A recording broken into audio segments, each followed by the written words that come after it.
Me done. 69 me, save me. Done. Save me. Save me. Did it? Oh, I'm sorry. Oh. You okay? Did I blow up? Nothing happened. What's up, guys? This is Marco Stunt, and you're listening to All Elite Podcast. I'm Mark Quinn. This is Isaiah Cassidy, and we are Private Party. And you're watching the All Elite Podcast. With the source, that's Jungle Boy. You need to check out All Elite Podcast. We are the Lucha Brothers, and you listen All Elite Podcast. You know why? Hey, this is Cole Cabana. Check out the All Elite Podcast. All Elite. Oh. This is Sammy Guevara, the best ever. And you, yes, you, need to go check out All Elite Podcast. Myself, the man with the huge effort arms, Brian Cage. You're watching the All Elite Podcast. Who better? Welcome back, All Elite family, to another exciting edition of the All Elite Podcast with your boys, Big Match AJ and All Elite Andrew. We are back after another exciting edition of Dynamite last night, but before we jump into all that, AJ, we're here. It's the Podfathers. How you doing, my brother? I'm doing good, man. Just been working on the projects. I got great news about my friend who's going to be in a show on Stars. It's a good day today, man. How are you? It's a good day. Yes, it is. Yeah, I'm doing good. It's spring break, so I'm not as busy. Still pretty busy. Went and did a radio show at the college this morning. Didn't really talk about anything there, but that's what I'm there for, is to show up at a college radio station and look up shit on Twitter to talk about for 2 hours. And that's what I did. Knocked it out of the park. Just like we're going to do with this episode today. And Dynamite was a home run to me last night, wouldn't you say? Yeah, I would say so. It was a really good show top to bottom, man. Well, and the way they closed it out, obviously massive storyline change to everything that's going on. AEW just feels totally fresh right now. It's a whole different fresh feeling with MJF aligning with the I don't even know what to call them at this point. Everyone's speculating it's like a 4 Horsemen offshoot, but obviously they're going to do their own type of thing. Yeah, maybe the 5 Horsemen, because Wardlow's there. They obviously have too many to be 4 right now. But man, what an exciting moment. And they got me, because I was like, okay, they're turning on MJF. This makes sense. And then he said his thing, and I was like, what is he talking about? And even I couldn't immediately put 2 and 2 together of who was going to be his guys. Did you know? Well, I mean, and it kind of got spoiled for you, I guess, so you wouldn't. When the lights went out, I want to know. All I saw was Big Joseph saying Chris Jericho turned face. And so even with that, I still had no clue everything that happened. So when the lights went out, did you think it was going to be Spears and FTR then, or did you just have no idea? No idea. I thought, and that's the best pick, honestly. Stellar pick in terms of they're already kind of established, because I was wondering, like, oh, dang, MJF is going to get his own set of guys. Who are they going to be? Is it going to, and like weird names like Bear Country and like dark guys that you typically see on AEW Dark started popping into my head. This, obviously, the much better situation. Oh, yeah. Makes a ton of sense. There's a lot of build to this, too. MJF did an interview with Wrestle Inc., I want to say in like November, before he wrestled Jericho to get into the Inner Circle. And essentially they had asked him, I think, if he wanted to do a group with those guys because they were paired with Tully, and he just praised him up. But it was a lot of like early signs of what they were going to do, and it turns out that's what they did. So this is a stellar situation, I think, with what they closed out with Dynamite. So definitely. Yeah, I mean, and they really fixed all the other issues. There's a lot we have to talk about when we do run through the stuff on Dynamite, but yeah, great show. They killed it. Absolutely killed it. It was in my head, like, why isn't Darby and Scorpio the main event? And then I was like, oh, and then I saw JFM post that, and I was like, oh. Yeah, it all started to click after a minute. But yeah, overall, let's talk a bit about the news before we run through Dynamite, though. AEW pulling in 740,000 compared to NXT's 690,000, so still beating out NXT. But the obvious downside to this is, fresh off of a pay-per-view event, you don't want to see the number go down. It's not WWE where Raw is directly after the pay-per-view. It's much easier to have people tune right in for that show. I do think that makes a point with your after pay-per-view shows, because we might have seen this before in the past with AEW, where the show after wasn't as highly rated as we anticipated because a lot of exciting stuff. This isn't a bad number. It's not a horrible number, but especially you touted a huge signing, all of this stuff. To drop back down essentially from 900,000 to 740, it's a bit of a bummer, no? It is a little bit of a bummer, but because you expect post pay-per-view, Christian's gonna be there, the fallout from even like if you hated the finish makes sense, but you're still gonna want to see how they're gonna, do damage control here, and they did it in a really interesting way, which we'll get to. And I was expecting a bigger number. Yes, a little bit of a bummer. Yeah. So, and again, it's not a big issue at all. I think No. that AEW consistently pulls a good rating. Obviously, something that TNT is more worried about than we are. Another thing that came out in terms of ratings, buy rates, stuff like that, there isn't an official number for the pay-per-view, but Meltzer is going on the record saying that it looks like it's going to be a much bigger number than they've previously done. So that's a good sign. And it makes sense because we were talking about it. This card was stacked. And then you add the big signing on top of it and the exploding barbed wire death match. It makes sense. I would have no doubt in my mind that that's probably going to be the case. Yeah, I agree. Even with the TV number dropping a little bit from last week, I think that it makes a lot of sense. They had a ton of build going into that pay-per-view, and honestly, doing a huge number leading into your pay-per-view is a good sign. Your pay-per-view should do good numbers as well. So. Mm-hmm. And another thing is, like, I'm thinking, like, other shows, probably if it's not the biggest, the first Double or Nothing is probably going to be the biggest. And I would have to check that, but I'm pretty sure it is, because that was a huge show too, especially with the debut of Moxley, which nobody even saw coming. So maybe I'm wrong, but great matches, great card there. So I wouldn't be surprised if it's not the biggest, but it's probably, if not the biggest, second biggest. Yeah, absolutely. Some other news related stuff. Tony Khan was responding to someone on social media today or yesterday, I believe it was. That was a YouTuber a little bit upset about their content getting pulled due to copyright strikes. This was a very interesting story. The only reason I want to comment on it, I'm not going to give the YouTuber any more extra clout because they had like very little views leading up to this. Then they started shitting on AEW, and of course their view count went up because people wanted to hear that type of edgelord stuff. She was essentially just playing matches, replaying matches, and then shitting all over them. That to me is just totally weak, kind of lame. I don't really get the point in feeding into that, and that's my point of bringing it up, is why is Tony Khan responding to this? His response was pretty funny, but at the end of the day, it's like you're just giving her more views, which is what she wants from this in the long run. So I actually anticipate in the coming months we will probably be talking about this person more, especially if AEW people related with the company continue to give her credence, because that's what happens. That's how these people on social media really start to pick up steam, is by just being overly just shitty about something, and then when you respond to it, more people see it and then respond to it as well. So I do get it though, because like in a sense, it's like, okay, let's say she gets wildly popular. Any publicity for AEW is good publicity, right? Like it's not gonna hurt them. I don't know. I mean, at that point, it's not publicity. That's the old adage, just, anyways, that I'm going off. I agree 100%, and people will consistently defend AEW against her because her takes are just trash. But yeah, it's just hard. It's hard to see because all I think of is like another version of JD from NY, and I haven't seen a lot of his content. I just know he gets people riled up on social media a lot, and that's why I don't tune into a ton of different other creators in this realm, because it can be frustrating when people just seem to want to shit on a product for no reason. So I get Tony Khan's point in responding to this. I don't think that this type of thing is really benefiting AEW in any way. It's just kind of silly. But yeah, I just think it's funny watching Tony Khan respond to someone like this, but it's not necessary. In relation to the Dirt Sheets thing and it kind of being a toxic community, Joey Janela made an offhanded comment the other day on before Dynamite, I think it was, talking about how he hopes people he said people totally have a right to have an opinion that say he's bad at wrestling, but he also has a right to have an opinion to say they should get strep throat. And then he responded to that tweet saying, and maybe die. And so Dirt Sheets are now running with this as an actual statement. And I just want to respond to that and say, like, what a ridiculous, like, the most stupid shit. And of course they do it with Janela of all people, because they have this feud with Janela and the Dirt Sheets, but it's very confusing. Yeah, it really seems like, and I know it's Joey. Like, Joey's always going to respond to that shit on Twitter because that's who he is. Even though, in my opinion, maybe he shouldn't. And just do his thing, keep his nose to the grind, and just keep at it.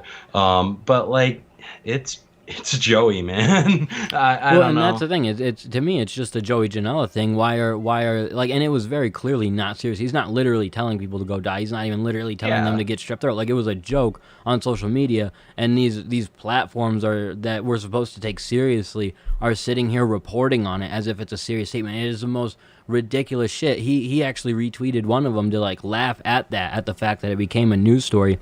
And then days later, I'm seeing like 4 different outlets reporting the same thing in the same clickbait way. And it's just like, wow, man. And I get it. You're feeding for clicks. That's what a lot of that's what all really of these outlets get or feed off of is clicks and stuff like that. But just wow. Yeah. Yeah. I don't know, to man. me, a story It's like that shitty. just is totally the most like. I didn't take him serious at all. Maybe that's just because I've been a fan of his forever. But it is just like, I don't know. I didn't. It's I literally didn't even like know taking about it, it, but it's like straight I'm up not like gonna take that taking seriously. something. Even when you told me, I was a little like, but like even then, I was just thinking like, oh, it's Joey Janela. It's straight up like taking something that Sean Spears or anyone says in character and running with it as an actual like news report, because this might not be the Joey Janela character you see on TV, but this isn't actually, he's not actually saying people need to get sick and die. So it is mind-blowing to see this stuff be newsworthy content, and that's the reason I wanted to bring that up. I just thought it was funny. It is funny. It's also a little just annoying.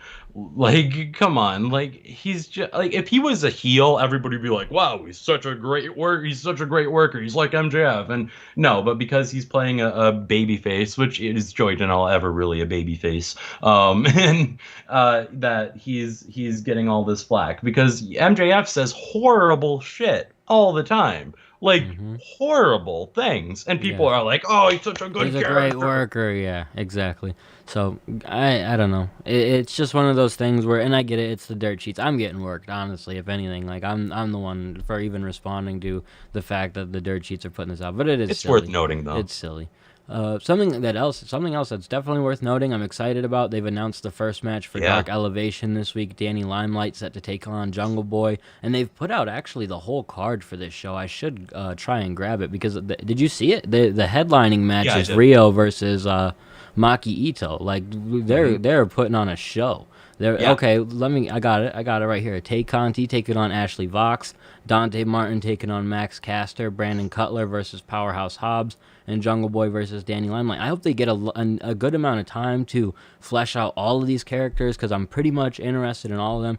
Danny Limelight, not so much, but I could be based upon this episode. Like Max Caster versus Dante Martin, that to me tells me this isn't just squash matches. You know what I mean? Like this is literally elevating talent. It's funny that that's the first word that came to mind, and then the show is named. It's accurate.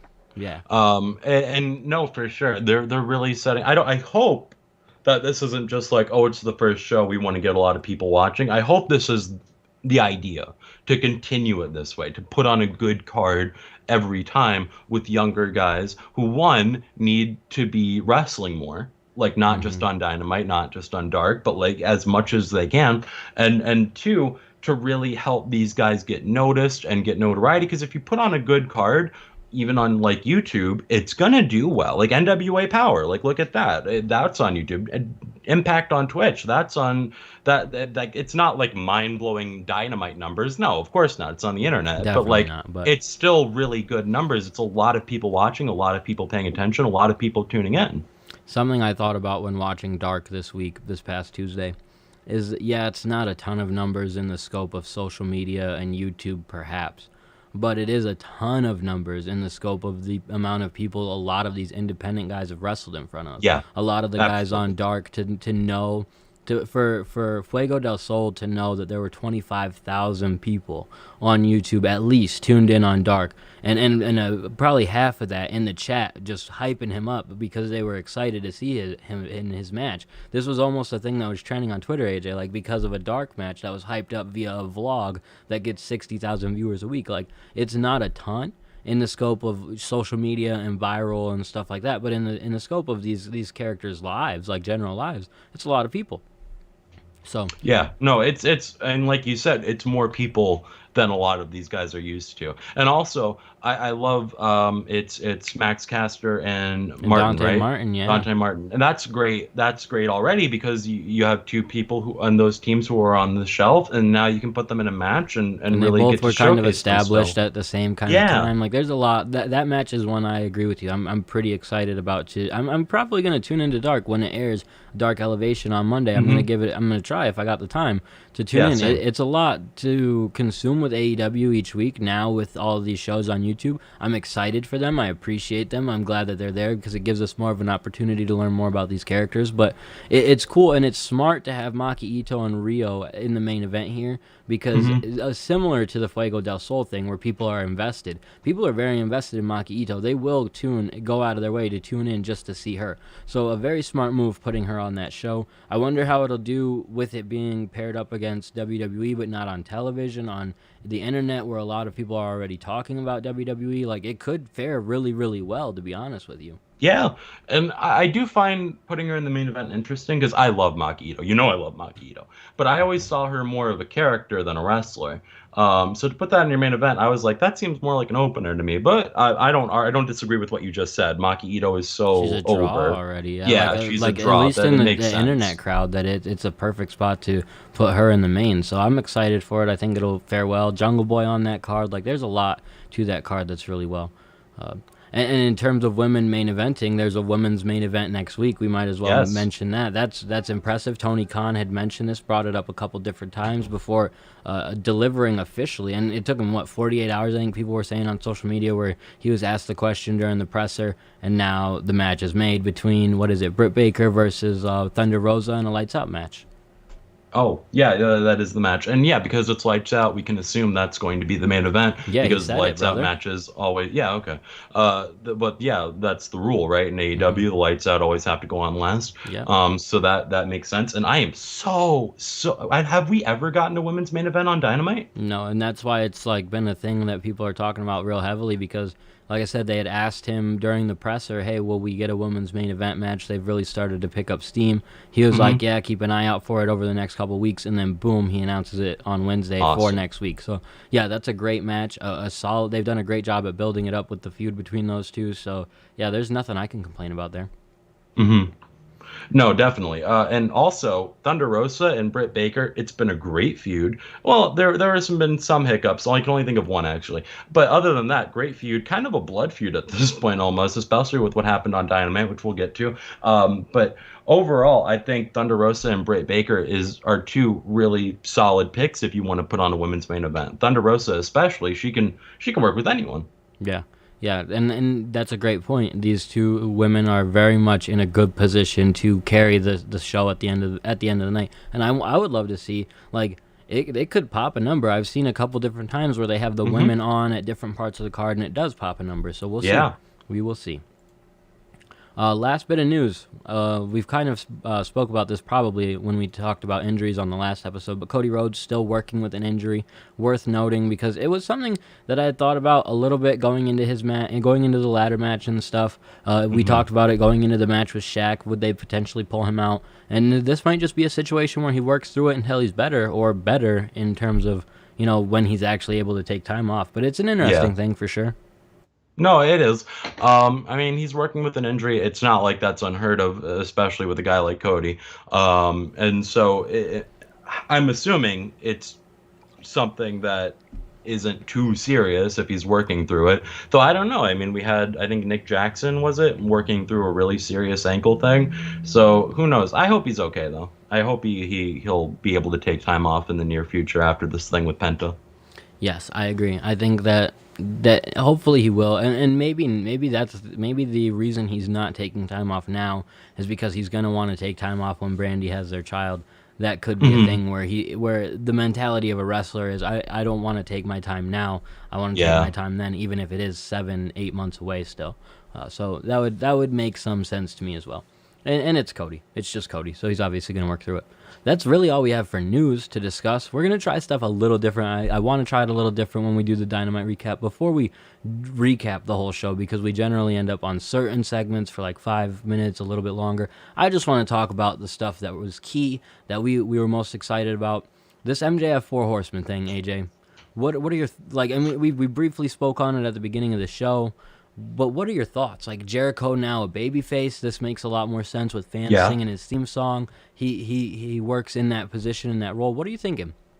I'm thinking it's great. I mean, we were talking for a while of like Chris Jericho as the heel has a shelf life, and so my thinking was like he can't stay in the inner circle. I thought this was fucking genius. Yes, he can. You just turn the whole stable face, and they already planted the seeds with that. I mean, not with Santana and Ortiz and Hager, but that was the point. Yeah. The point was to make you question it. But when Sammy came back and he did all that, and they all just, looked at him and they were going to give him the beatdown, I was like, oh, that's fucking cool. And really, it's just everything.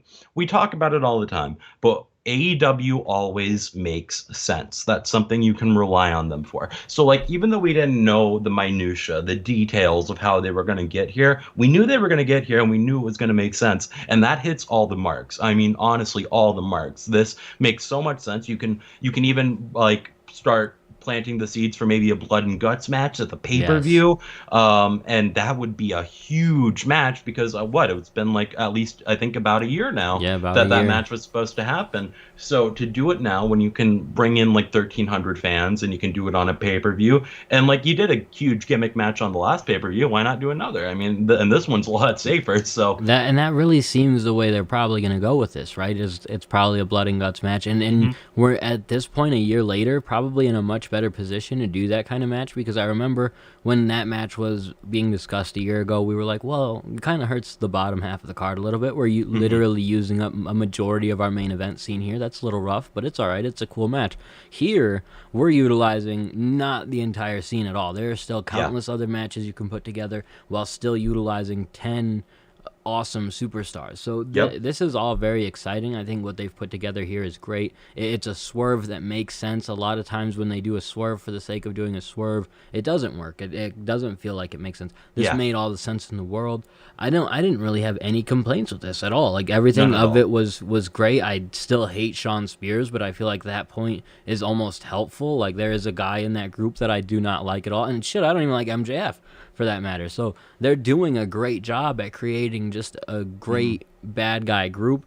AEW is very fun in the sense of it's very much more stable warfare-y than WWE for sure. That's so cool.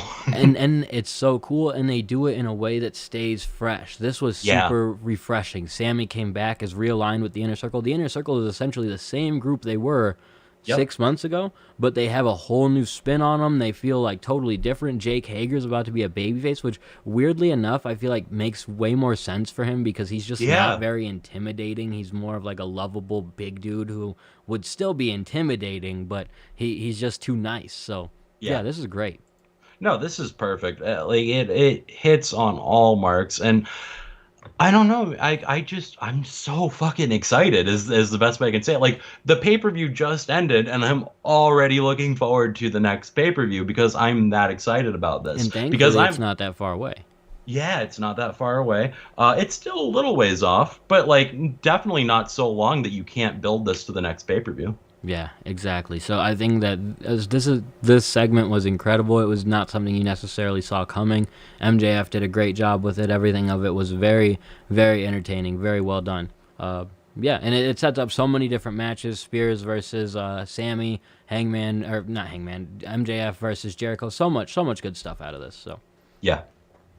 The other thing that they did very well last night was explain the Jon Moxley, Kenny Omega, Eddie Kingston situation. They had Kingston and Mox cut a great promo near the beginning of the show. I think it was after the first match where they kind of just laid out what happened. Kingston covered for himself really, really well. I think they did a great job there. And so let's talk about this part and then we'll talk about Don and Kenny's reaction.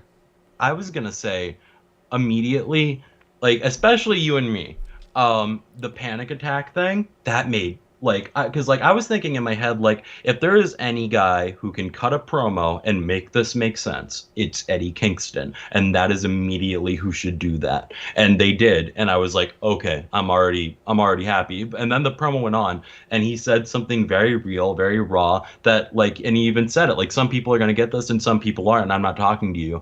But like he's saying he was having a genuine panic attack where he couldn't move and he couldn't breathe and everything was standing still, and that makes so much. I mean, a bomb was about to go off. That makes complete sense. And he sold it very, very real and very, very honest. And it made me feel like, yeah, okay, I can go with this. I don't feel far-fetched to go with this as the reasoning why Eddie Kingston sold it. Like immediately, I'm already like, okay, cool, moving on.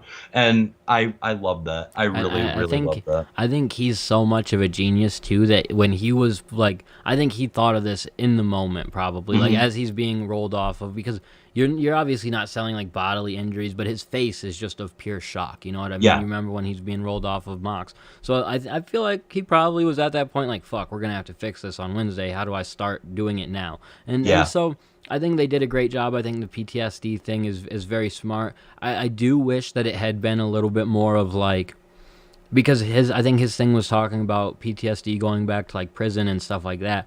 I would have loved it if it had been like, I had remembered a time where, going back to when I was a teenager, Eddie being a teenager, and hearing gunshots, something like that happening, and then he hears the explosions, and that is what takes him back, because that feels a little bit more legitimate to me. But you're right, the way that they presented this story, the fact that they added so much like realism, also speaking out about like, and to an extent speaking about mental health and stuff, it's very cool. So I think they did a great job. I think both guys cut the promo really well. At one point, Mox even responding to what people had been bitching about on social media of why did it take Kingston so long. Kingston being like, well, I got to look good on pay-per-view, so I was waiting to see what you would do. So I think that they did a great job with this. And then Kenny Omega and Don Callis' reaction afterwards, not as good, I would say, but still, when the part we played, especially at the top of the show, was at that point Kenny and Don were top tier form, killing it. At first though, when Don was like, well, everybody's putting the blame on us, and I'm not gonna say we did or we didn't, but we did, and it's like, okay, it was to the point of being a heel where I'm like, fuck you, dude. It worked, but to the point of like, other than that, I don't know. I mean, so heel, it worked, so. Yeah, the 69 thing, you're right. That's when it was sold. That's when I was like, okay, I can buy this. Because that was hilarious. It had me laughing. And it worked very well for the kind of smarmy heels that they are. And to be that disrespectful to Kingston being right there, and then Kingston getting to drop him with the right hand and stuff, like there was a lot really of that good was right really hand. good. So I think they did a great job at responding to this and doing what they could to respond to just a really, really shitty situation there in the end of the pay-per-view. So yeah, I think the 69 me thing was the most hilarious, easily quotable thing. It is great how Kenny can just know to say something and it just sort of makes you forget all the shit that had happened. So he's great, very entertaining, amazing dude. Very entertaining. And this sort of led up to the next point we're going to talk about, Kenny versus Christian. This feud, and you got a bit of a hot take for it, no? I do. With the fact that they made two people in that segment. They made Eddie Kingston and they made Christian. And I mean that to say as in potential opponents.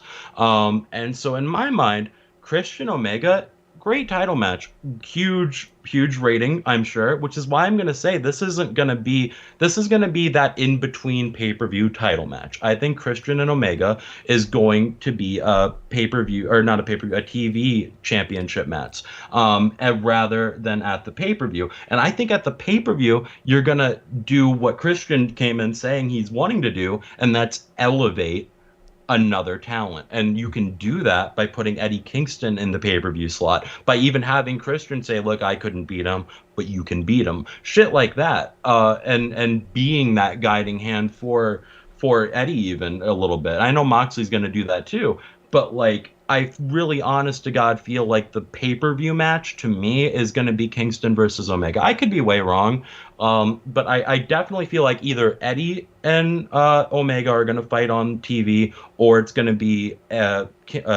Omega versus Christian on TV. It's got to be one of them, and one of them's going to be on the pay-per-view.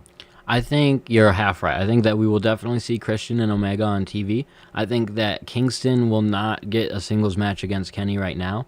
I don't know who is going to be lined up for the pay-per-view title match. I feel like we just don't know at all right now. I feel like they'll do some type of number one contenders battle royal or tournament type thing to establish someone, because we don't really have anyone in the forefront established.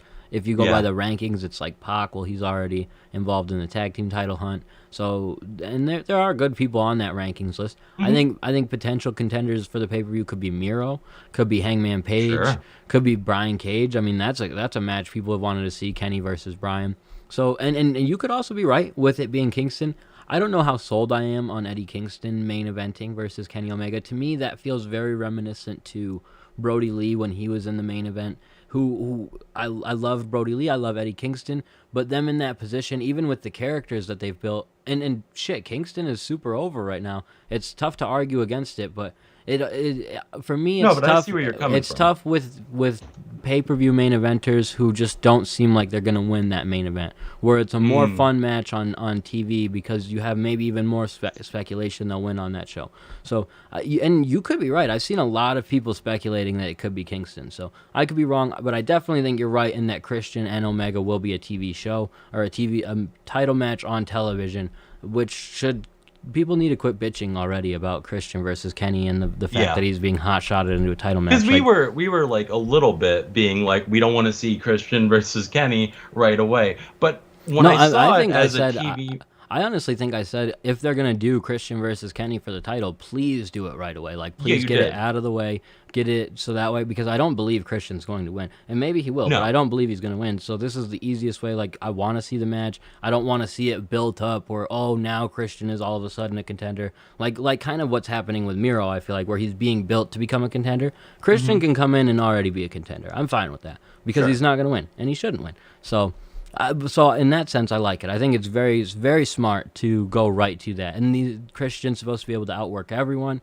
The one person who makes the most sense to pair him up with is Kenny. And that match should be amazing, you would assume. So Yeah. Oh, no, yeah. And I love this idea. You could build it like the Unprettier versus the One-Winged Angel. Because, like, those are both pretty, like, end the match finishers. I know people have kicked out of the Unprettier, but it's still generally it ends the match. Tough comparison to make, brother. It is a tough it is a comparison finisher, to make, and most but I feel like you finishers end the could match. build it that way if you wanted to. You could, but it's still a tough sell because that One-Winged Angel is literally for sure. Just in a tier of its own. I don't even know. And there are probably wrestlers who have protected their finishers in the past. Yeah, like Kobashi with the Burning Hammer. Exactly. So there is stuff like that, but Kenny has done a great job with it. So something else I'm very excited about, this Cody versus Penta feud. The way that they set this up was really smart. I didn't see it coming at all. I guess Penta must have been on like their Spanish commentary that they might have set up or something, because that's where it looked like he was sitting somewhere doing commentary, unless I'm mistaken. So it's very cool what he's got going on. Penta cut a sweet promo, like half of it in English, a quarter of it in English, and then had... And Alex was really good too. He was fantastic, playing his role of like someone being put in a position to speak for him, so he's not doing all the heel stuff, but it was still coming off sort of that way. Like, it was great. Yeah. Like, he wasn't... I feel like he was, like, on the side of being like, well, in this moment, I should be a Penta guy, not a Cody guy. Exactly. I was doing commentary with the guy. I do commentary with the guy. So I should be on Team Penta, and he was really playing into that. Not, like, shitting on Cody, because he didn't say any of it, but he was giving it the gusto and the emphasis that it needed to have, and that was perfect. Yes, I agree, and that's a great way to explain it, AJ. So this is a feud I didn't know I wanted, but I definitely want it, especially because it establishes Penta now in a position to do more singles stuff. And it's cool what the Death Triangle has going on, where they're still a trio, but once in a while one guy gets their chance to do a singles stuff. Phoenix got to do it for a while, Pac got to do it for a while, now Penta's getting to do it for a while. So I hope that this leads into an extended program between these two. I think it could be good for both of them. I think especially for Penta, because he's someone who could definitely become a star. I'm not mad at his position on the card in AEW right now, or even like I'm not expecting him to one day be a main eventer the same way I probably would have 3, 4, 5 years ago. But they still could do it. It's not to say that he hasn't lost any credibility in my mind. I just don't feel like there's so many other talent on that roster that I'm not mad at who they pick and choose to push. But he's a guy that I would like to see it with. So, to play devil's advocate real quick, because I don't think this is going to happen, but it's a possibility. If they went the Brody route, where he destroyed Cody and like does the arm breaker thing, and like takes him out of commission, like that could be a good way for Cody to get a few weeks off to rehab his injury and then come back and continue feuding with Penta. But it might be too much like Brody, which is where I'm thinking that's not going to happen. We might see it now that you mention it, because that's an easy one to sell. You know what I mean? With it being a shoulder injury, Penta's the perfect guy to put him on the shelf with his move that he does to people's arms. So yeah, I think you're probably pretty spot on. I won't be surprised if we see that. So. Couple other points about Dynamite before we quickly run through the card. Issues during the Ethan Page match. This was a bummer. Ethan Page, he came out and did his entrance. I don't know if you noticed this or if you knew about this, but half and half because of the streams I was watching. I switched to one that did not have this problem. It was crazy. At one point, TNT had an issue where you could very clearly hear like an NBA game in the background. At first, I thought this was part of Ethan Page's like entrance where he was getting some special and I was like, "This is fucking sweet! Like this is great." Yeah, I did too. And they were doing like I thought like to me it was like he's being billed as this athletic competitor, like a basketball player being introduced literally like a basketball player with all the noise. And then I realized it was a glitch, and I was like, "Oh, this is awful." This is poor it started actually in the QT Marshall interview, and I was like, and I wasn't sure if it was an error on my end because I was watching because I had to watch it later, and my DVR messed up, so I was very confused, but I eventually pieced that together after I watched the show and looked it up. Yeah, but yeah, it was definitely weird. It went away like after the match, I think, so it wasn't like. For me, it was like after the next commercial break, so it didn't take long, but it was an issue. It was definitely a strange issue. And Tony Khan very politely put this one on TNT, not like when he buried BR Bleacher Report. So that was fun stuff. And there's more to talk about with the Ethan Page match. We'll talk about it briefly when we talk about the show. Last bit of stuff to talk about from Dynamite that I thought was interesting. Butcher and the Blade joining Matt Hardy's group. Matt Hardy now extending his group. We at least briefly mentioned this with stables becoming a thing in AEW. Very much another stable, now a thing with him adding Butcher and Blade. He probably still has TH2 in his back pocket and Private Party. He's kind of becoming the liaison of tag teams that they don't know what to do with. Yeah, and I heard on Wrestling Observer Radio, Meltzer was saying, like, oh, well, this seems like it's leading to a split. I don't think it is. I think this is leading to Private Party becoming more heels, like stricter heels, and really buying into the Matt Hardy Kool-Aid, because I feel like you just turned a stable face. I know there's another heel stable. Dark Order is face. Maybe it's good to have the Matt Hardy heel stable to feud with the Dark Order right now. And maybe if Private Party can come more into that role of being heels, and I feel like they could do a great job at that, by the way, that I really feel like this isn't going to lead to a split because they can't really split. They have a contract. And so it makes more sense to me if they just become bigger heels. Yeah, I think you're right in terms that they'll just become more evil in what they do. In the idea of maybe Isaiah Cassidy and Mark Quinn are a little bit frustrated that Matt keeps bringing people in, but I don't think they're going to split apart from him so much as they're going to become worse to make him think that they're the best that he's brought in. And maybe they start terrorizing the other teams that get brought in because they're the top of match choices right now. They could go a lot of ways with this, and maybe Meltzer's right that it could be a split because I can understand the thought of that, but that seems more like WWE booking than the actual storytelling we get in AEW, where this isn't just going to be, oh, a new group is in, we're jealous of them. There's going to be a story that can actually develop from this. So cool stuff. Butcher and the Blade should let us know what they got in their contracts, though, because if they're making more than Private Party, we already know there's a problem there, brother. So yeah, it's a cool little segment. The other important thing, and we already talked about it, the women are making history next week. Their main event in Dynamite, very cool. It's a perfect position for Britt and Rosa, so I think it's a cool spot. Absolutely. Now let's quickly run through Dynamite, the other stuff that wasn't necessarily as important, but we'll quickly run through it. Phoenix picking up his victory over Matt Jackson in about 14.5. Great match. Great match. And I know some people were like, oh, it was too spotty, kipped up from a super kick. Fuck you. I don't care. At least he landed his kip up. Joey Janela should watch that, brother. Poor Joey. Poor Joey. If you missed it and you don't know what I'm talking about, Joey tried to do a kip up on Dark, and he missed it not once but twice. It was a rough spot. Well, we still love Joey here. We still love Joey here. He looked at Aubrey, and she was like, I don't know what to tell you, dude. Like, so it was funny stuff. Moxley Kingston promo, we already talked about this, but Kingston blames his PTSD from Rikers.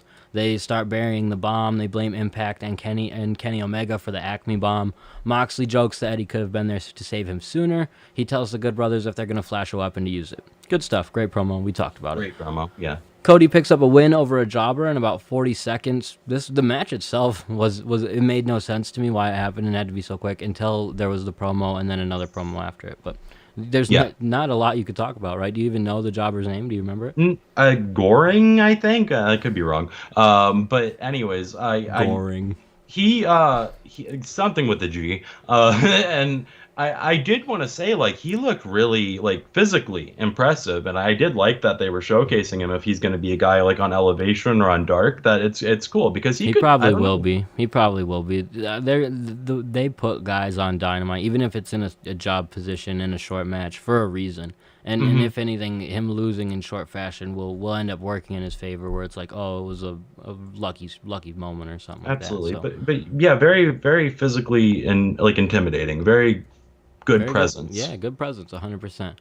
We follow that up. We obviously talked about the Penta and Cody promo. They then had another promo after this. So again, that's why I understood the match from this standpoint. Like, you don't want to have 3 promos in a row with no match. So we get Orange Cassidy and Chuck just quickly running down their situation with Miro. Chuck says if Miro accepts this match, then he'll be his butler forever. But he says that Orange Cassidy has a special idea for a match type where they're going to set all these video games around the ring and smash Miro's head through all of them.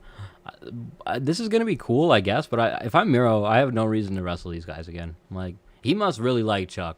Yeah, I think that's the case, though. I think he really does want a young boy, bitch boy butler. Like, I think that's his thinking is like, oh, yeah, I can do it. I beat the shit out of you. I'll do it again. So it is a really interesting match. I really did think, though, the pay-per-view was going to be the blow-off. Me too. And now that it's not, it makes sense why they had that match at the pay-per-view. Because this does feel like something that should be blown. Like, the final of this feud should be a television thing. It's not necessarily a pay-per-view thing. But if they're building it up to a specialty match type, maybe it should be the other way around. Anyways, if this match is something like, in my head, all I'm thinking is like Texas bull rope match, where instead of touching the corners, you have to smash your opponent's head through the video game in each corner. I'm with that. Like, that sounds amazing. That does sound amazing. I would love that. I don't think that's what they're going for, because they said around the ring. But I put them around the ring, smash. I guess, yeah. I mean, they're gonna. That is something heads that's going to happen. Heads will be smashed for sure. Yes. But I feel like it might be Orange Cassidy and Chuck. I hope Miro still looks strong coming out of this. I love Miro. Sure. I think that he's done solid in AEW. He's not like been a home run in terms of some of the stuff hasn't always worked out. But what I've seen with him wrestling has been fine. So. Yeah, and here's the deal. I think this is what's going to happen. I think they are going to lose, but Miro's not going to lose. Sabian's going to lose, and he's going to beat the shit out of Sabian afterwards. I hope so, but at the same time, that's a rough spot for Sabian, because Kip has not really gotten a good run, and being alongside Miro can help him in the long run. Like, even if it's like, he's like, you know, what you did to my girlfriend was messed up, but you're a big dude, so it's cool. Like, if he's just constantly like letting Miro be a douchebag and doesn't care because he's so big and just wants to be aligned with him, I'm good with it. So another promo, and again, this is why they did that 40-second match, so you didn't just have tons of promos in a row. We think we're gonna get a Sting promo, but in actuality, Archer comes out, interrupts Sting about halfway through. He said he never needed a ladder match to be the face of AEW, which to me, why did you do the ladder match? But nonetheless, he says if things don't change, he'll take much more than Sting's time. I imagine he means his life, but yeah, the Sting versus Archer could be cool, and this is probably actually Sting versus Archer versus Darby. But go ahead. It makes sense to me to pair Archer with Sting, because like Brian Cage with Sting, you want a guy who you know will be able to protect him, a big, strong guy who's not going to drop him or do something terrible. And I feel like Archer is a great position for that. So although it came out of left field for me, and I was like, whoa, this is interesting. Like, I don't know where this is going. I was Still also at the same time, yeah, I don't either. But like at the same time, I was like, but putting him with Archer, yeah, that makes sense. Yeah, and I like Jake the Snake saying goodbye, Stanger. See you, Stanger. I was like, that's great. That's some good stuff. So. I love Jake.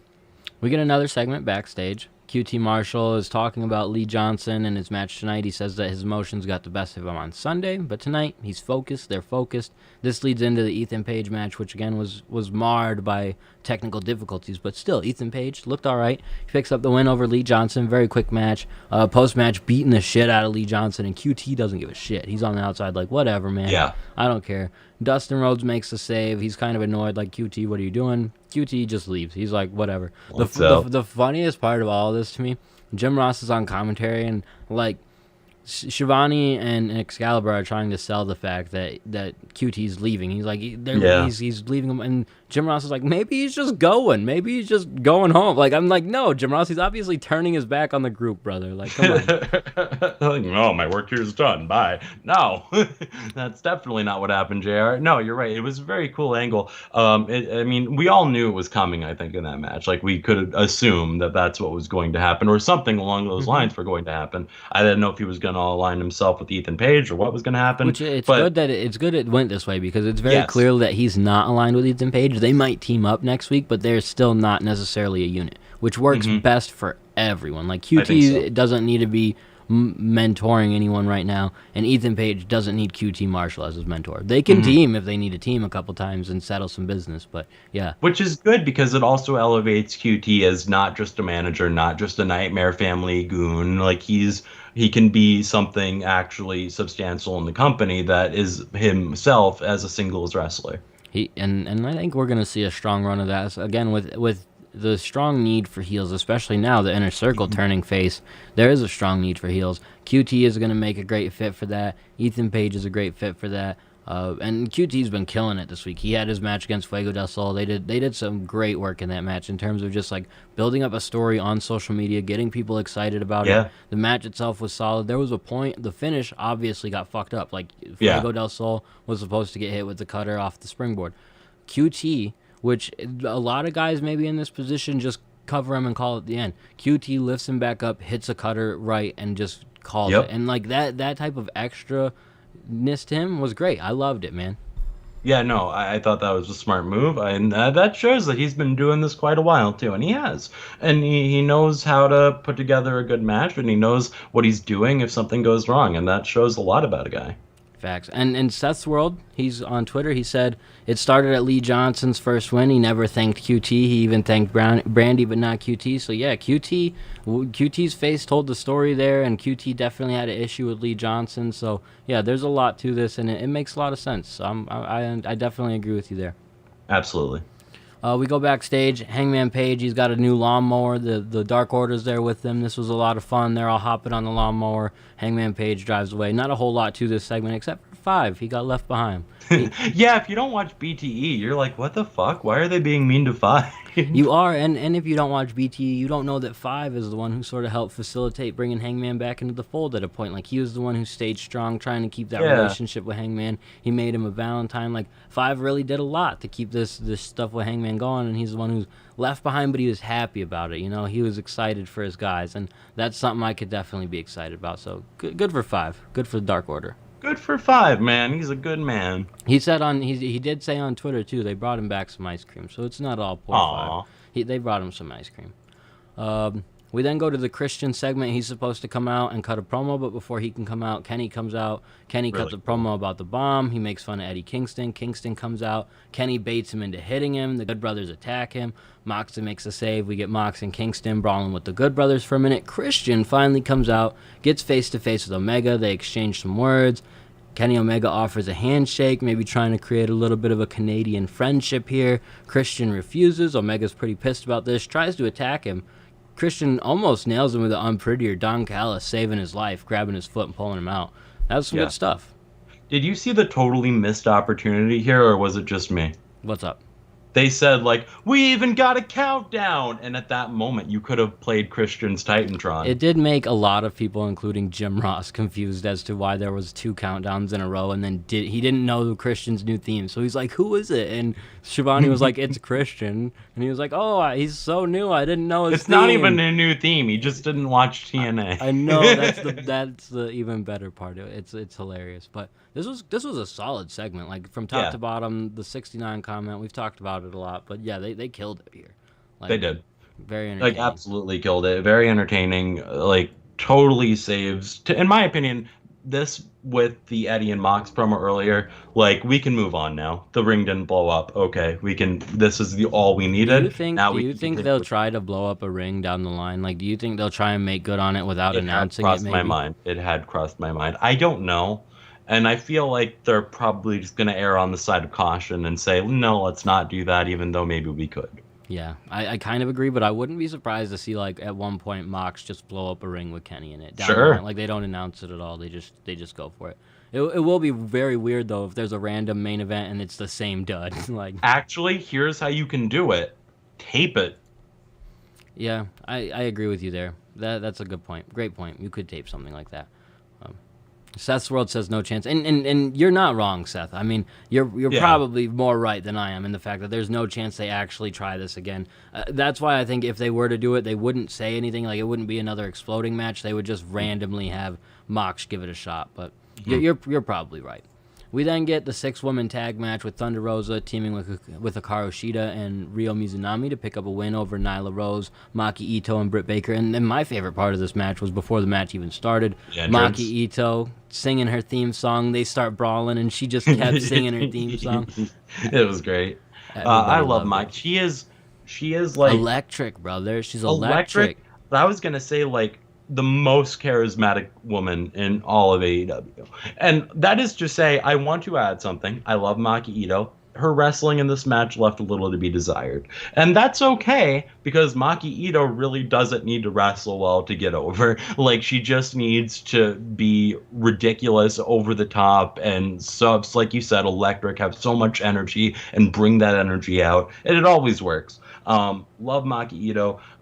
If I had to say, like, was there one person in this match who wrestled the worst, then it was probably Maki Ito, but I didn't care because I'm such a Maki Ito fan. Yeah, I agree with you, and that was present even in the shots that she took at Hikaru when Hikaru went to break up her singing and she hit her with the mic a couple times, and it was just very weak shots. And Hikaru, thank goodness for her, she didn't sell him very much at all. She just sat there. It looks goofy when you watch it, but it's like that's the best that could have gone because she was barely tapping her with it. And with those shots you could tell because you can hear the mic. But that's the only tough spot really for me in Maki in this match, and she's good to beat up. Like in where she was the one not on the offensive, looked great. So I don't know. Yeah, no, she did. Like everybody, this was a really fun match. That's what I'll say. Overall, top to bottom, really fun match, and I love the post match. Like especially, I thought that was great. Yeah, well, yeah. Post match, Britt attacks Thunder Rosa, uses the crutch, essentially setting up for the lights out match later on that was announced. And yeah, I think that you're right. They did a great job at setting it up. Post match was great. They've done a great job with everything they've done with Britt and even Maki Ito and everyone involved in this. They've done a great job with their women's division. I'm glad that they're picking a perfect time to have that main event next week because the division does feel like it's really getting back to that feeling of like, oh man, this is a great women's division. So, yeah, because a lot more doors have opened, a lot more people can travel. Not everybody, but there's a lot more avenue to really do what they were doing in the beginning of AEW, and it's been great.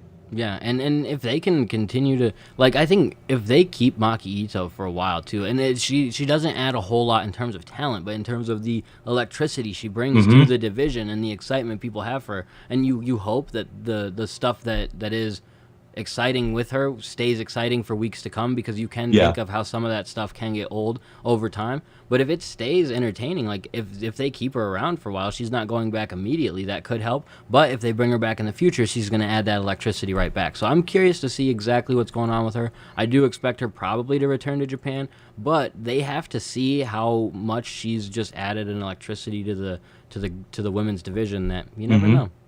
Yeah, definitely. And Seth says that things are calming down here in North Carolina, so maybe it'll just become a situation where it's easier to travel, So yeah, would be cool. I mean, clearly she traveled on very short notice to get to Revolution, so the biggest issue is with the Japanese wrestlers traveling over here is when they return, they got to do a 2-week quarantine over there, so it really screws up any type of participation in any companies over there for 2 weeks. So who knows though? Things could change. Next segment, we have Matt Hardy meeting with Private Party. We spoke about this a little bit. He says that he needs to bring in more money. He's been filling safes his whole life. He can only afford to cover their business, I think he said, until April 1st. He introduces the Butcher and the Blade to the group. He said he brought new guys. Isaiah Cassidy wasn't excited about this, but Matt Hardy explains this is so we can all destroy the Dark Order. Good little feud. It's perfect for the Dark Order.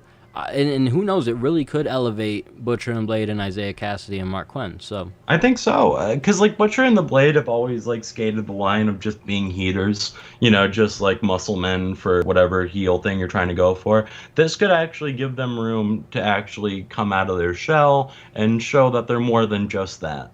Yeah, definitely, and it will help, I think, the entire group to get just more presence on screen and stuff like that. Because when you have a group of, maybe there might not officially be 10 people, but there's quite a few people in the Dark Order that it's hard to keep track. Yeah. So then we get to the match of the night. Darby Allin retaining the title over Scorpio Sky. This is about a 13-minute match. He picks up the win via roll-up. Great match. It explains why people have so much excitement for Scorpio Sky, even though he is relatively bland, as I've kind of said in the past. He's not bland anymore. He after the match, he's pissed off that he lost. Darby, I think, wanted to shake his hand, and Scorpio had none of that. He locked in a heel hook for the heel turn. Mm-hmm. Heel hook for the heel turn, which makes sense because his ankle was hurt in the match, so it makes all the sense in the world that if his heel thing is going to be going after something, he's going to go after the hurt ankle, just add, salt in the wound, insult to injury. And really, he didn't win the match like we were expecting, which is fine because this doesn't mean the angle has to be dead right here, or even the Scorpio Sky, whatever he does next, even if it's not with Darby, which I think it will be with Darby. No matter what, he's in a way better position now than he's ever been in AEW, in my opinion. Yeah, that's the thing, is he's in a great position right now to just tell a story. Mm-hmm. I don't know how many Scorpio Sky stories we've gotten. There was something funny where people were thinking he might be the fourth guy of the Four Horsemen type group that Shawn Spears and FTR were building before everything happened at the end of Dynamite, because he just had something going on with Spears, so maybe with his heel turn he would align with Spears or something. Like, he hasn't had a lot of stories. That story with Spears didn't even really get fleshed out to know what the hell it was supposed to be. So this is cool. This is good. He's getting a whole new dynamic to him. He's going to get to express himself, I think, in a much better way. And it's been slow build. Like, people saw it coming, which is great. Like, you should see stuff coming in a story or a television show. Like, you should be able to anticipate what's going to happen next. And when he did it, like, it was perfect. So It was absolutely perfect, and I'm so excited to see where they go from here with Scorpio Sky, because honestly, right now I'm feeling like, hell, I can be a Scorpio Sky guy a little bit. Yeah, and that's funny because he's supposed to be a bad guy. We're the wrong type of fans, AJ. But I'm right there with you. I'm definitely more intrigued in him now that he just has a little something more going on. So it's cool stuff. Good for Scorpio Sky. Excited to see it, and I anticipate a title run coming out of this for him, which is well deserved. Yeah, no, definitely, and I hope that's what he gets. Well, and Seth says if he doesn't win the title, he turned for nothing, and I'm not sure he'll take the belt. I don't know, man. I think he's probably going to take the belt off Darby. He makes a great next champion in my eyes, of the line of succession with the championship. And if it's not going back to Cody like it always seems to, then Scorps is a great guy to hold it, and especially as a heel. So I think, and he's great to sort of lead that realm of the upper mid-card division of AEW. So I think he would be great in that position. So Absolutely, and that's the key point. Like, he is the perfect position to be a good upper mid-carder right now. I will agree, though, that I'll be a bit bummed if he did turn and doesn't come out champion. That will be a bit interesting. And I'm curious to see how SCU responds to this. Will they kind of be in the same field as him and thinking like, hey, we really haven't done much, we're kind of in the same boat as you, or will this create dissension within that group as well? Yeah, no, it's going to be interesting, because I don't know how involved he is in SCU right now, so I don't know how much they're even going to care. But they should still care. They were a group, care. You know what I mean? So That's, even if it's something on BT, I don't care. I just want to see something with them being like, yo, Scorp. And that would be cool. It's funny that they were so early on. SCU were an important key figure of BTE, and they've been able to expand now with just different members of the roster and get them to be key figures that SCU isn't featured as much. So I would like to see that. If that's the only spot they do it, that's fine by me. But I would love to see SCU and Scorpio sort of explain what's going on there, you know? And this Scorpio thing with him turning, it made me very confused about the main event. And maybe that's why they did it this way in this order, to make people think there wouldn't be another turn coming, because we have the Inner Circle War Council. The Inner Circle comes out. Jericho says that they've been on a decline, but they may need a remedy. Maybe they need a new member. MJF interrupts him. He's like, whoa, maybe the opposite, you know? Maybe we don't need a new member. Maybe we need to cut one out. Before MJF can continue, Sammy Guevara comes out, and Jericho isn't pleased by this. He's like, I didn't ever want to even hear your voice again, let alone see you. But Sammy convinces him, let me play this video. It's MJF convincing the Inner Circle to turn on Jericho. MJF says, well, I didn't want you to find out this way, but oh well. The Inner Circle looks like they're going to turn on Sammy and Jericho. They end up turning around, attacking MJF. Jericho says he brought him in, he will take him out. He shoves MJF. MJF is fake scared. He tells Jericho he never wanted to be in the Inner Circle. He was busy creating his own group. Lights go out. FTR, Shawn Spears, and Wardlow appear behind the Inner Circle. A brawl breaks out. Wardlow powerbombs Jericho off the stage to close the show. A turn. We all saw something crazy coming to end this show, but wow, this was freaking sweet. This was amazing. This was one of those mind-blowing things that you and me love AEW for, because they deliver mind-blowing shit all the time. Not all the time, but enough to keep you knowing that there's going to be mind-blowing shit coming.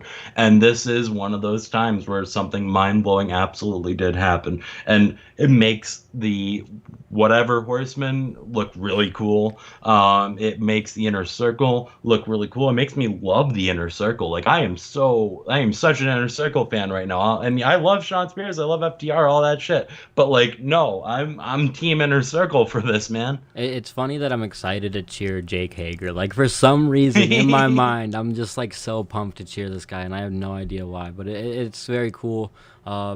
Seth's World said this was great. Wardlow was having so much fun, and it was written all over his face. Yeah, dude, it looked like they were all having a good time, and this was a very, because it's one of those big storyline moments, like this is a whole change, a shift in what AEW has going on. This is very cool for everybody. I think this is great for Jericho. Like, everyone involved, it's great for. I don't really have any complaints. This was so awesome. They've built to it slowly but surely, and as it comes together, you're like, yes, this makes so much sense. But I didn't even totally see it coming. It's very akin to like AEW's Red Wedding. That's what I called it on Twitter last night. That's exactly what I felt like the big swerve twist you don't expect coming. And that's for Game of Thrones fans. If you haven't seen Game of Thrones, you don't know what the Red Wedding is. But if you do, this is a great swerve and an epic moment in the series, and that's what I felt like this was. So absolutely. And Seth said, I think this is going to lead to blood and guts, and I agree. We talked about that briefly. We're with you. And it's a great spot to do it. A great group of guys to do it with. Yeah, they're doing a great job with this, and I think this is going to... Oh, sorry. I was just gonna say, especially because as of like tonight, they were still a heel team, and they're probably gonna be going on that gray line of like, no, they're not heels, but they're still gonna fight dirty. Yeah, like, they're gonna be like edgy baby faces. Yeah, they're gonna do the same kind of shit they've always done, and that's win any means necessary, fight any means necessary. Jericho necessarily wasn't even super a heel. He was just kind of Jericho, you know what I mean? Yeah. The whole thing. And I think he'll just turn that up a little bit more to where he can play to the crowd more, have more fun at dissing on guys like MJF and stuff. But AEW's in a great position with this storyline. Kenny versus Christian potentially being a storyline, Cody versus Penta being a storyline, the Young Bucks against Phoenix and Pac. Like, there is so much awesome stuff going on in AEW right now that I don't understand how there are people like that girl we mentioned at the top of the show who have so much negative to say. You can find negatives if you want to look for them. You can find stuff to bitch about if you want to do it. Mm-hmm. But there's so much positive, so much entertaining stuff. And maybe the problem is, like, if you haven't been on the train for the last year and a half like we have of watching every Dynamite and being a part of every character's, like, understanding all the like, I'm watching Sammy G's vlog now. I'm watching Being the Elite now. Like, I'm getting back into it where I'm super into everything because it's building up a bigger story. If you don't know all that, I get where some stuff might be confusing to you and you might not like it. But if you take the jump in and start watching it now just like you would any other show, dude, AEW's been killing it. So they've been killing it, man. You're absolutely right. And it's like, yeah, you don't have to watch those things, but like if you do, it's like Easter eggs. It's like so much extra exposition, so much planting seeds that you would think like, oh, that's so cool. If you go back to Being the Elite, if you go back to Sammy Guevara's vlog, you get to see things play out slowly and then see them happen on television, and it makes it all the more exciting. Yeah, exactly.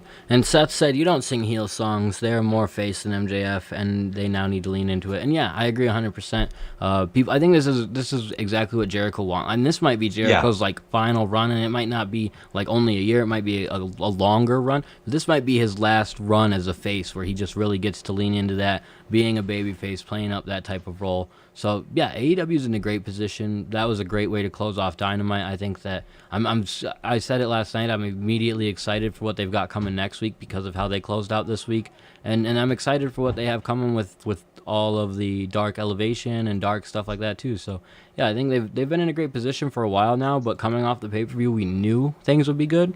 I didn't know they'd be this good though, so I'm excited. No, I didn't either. I was actually a little worried because I was like, I don't know how they're gonna do the explosion stuff and everything. But no, they nailed it all, man. This was a really, really good show. That's why the rating is a bummer, honestly, because of how good of a show this was. Absolutely, and to that point, the ratings will get better once NXT is on Tuesdays, brother. We're going to be singing songs about ratings on Tuesdays and Wednesdays. How it's great for every television show except Impact. So your boy Moose will be the only one hurting at that point. That's true. My poor boy Moose. News. That's some news. The winner of that match at Sacrifice will go on to face Kenny Omega. You're right. You are 100% right, and we should have talked about it at the top of the show. And it's funny because all I was going to say was we got our obligatory Moose reference in, and this is the one show we should have talked about Moose, so that's why I'm laughing about it. You're right, though. Moose, I'm assuming Moose, but it's Moose versus Swan at Sacrifice, Impact versus TNA title. Winner of that will face Kenny sometime in April in a championship versus championship match. All you need to know is by mid-April, Kenny will be holding the AEW and Impact titles.